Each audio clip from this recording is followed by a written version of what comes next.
I came into this as a designer, so I was always interested in packaging design. I think that the difference between the major national brands, the premium brands, and your cheap discount version, or at least off-brand version at Rite Aid or whatever, is purely a matter of packaging. A lot of times you'll have the exact same product with a nicer package, and it'll look, the perceived value can be 10 times higher. So something that would cost $2, you would sell for $10. But if you had some sort of special national brand with years of advertising and pedigree and all kinds of brand equity and brand identity, then you can make that $10 item all of a sudden become a $60 item. And that's all profit, and that's all based on packaging. So how do you create sort of brand equity, brand identity?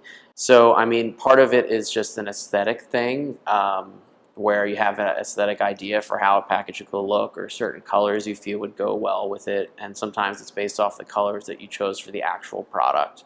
And a lot of times you want to make it both recognizable, but still totally new and fresh at the same time, which is hard to balance. So some of the logos that I designed, like Cookmate or Viasonic or White Dove Home Fashions, those are some of the brands we're working with. Those were our trademarks. The logo would be reminiscent of things you might have seen before, but you can't put your finger on it because it is fundamentally different.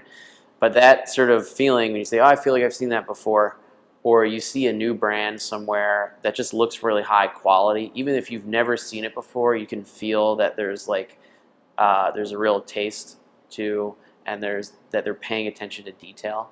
You can always tell if somebody's paying attention to detail.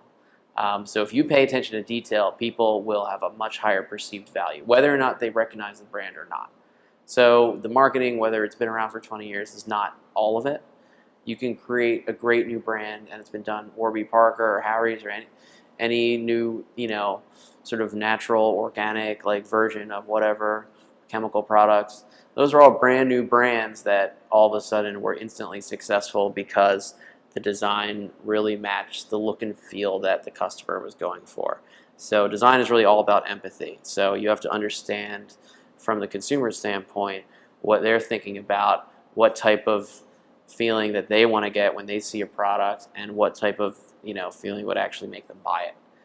So it's really balancing a lot of that stuff. And a lot of times you just don't know. So you have to try things and see what looks better, and you just have to Google that product and see how all the big guys do it. So I designed a lot of wraps for, say, trash bags, for example. And so we had to look at like Hefty and Glad and all these people and what they're doing to figure out, and what the Europeans are doing, and everyone has a different style of how they do it. And when you see an ugly packaging on a cheap product, it's almost insulting. Like it doesn't cost anything more to have a better design, because it costs the same amount to print it, costs the same amount for the packaging, and the product costs the same amount.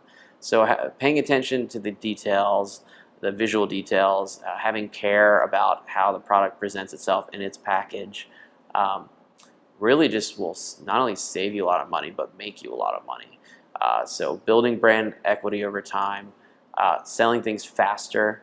For example, our products, when we put them in the store, they sold 3 times and 5 times faster than their exact counterpart with an uglier package.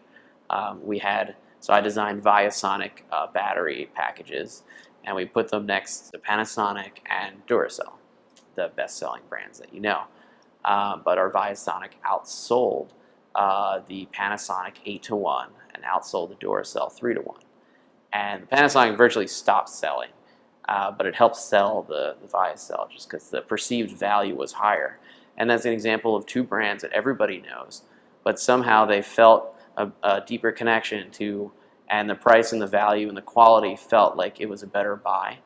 And they'd never seen it, so it's something new, and that's always a reason to buy. So that's why they went for our brand over the premium house brands that have been around forever. So that's definitely really important.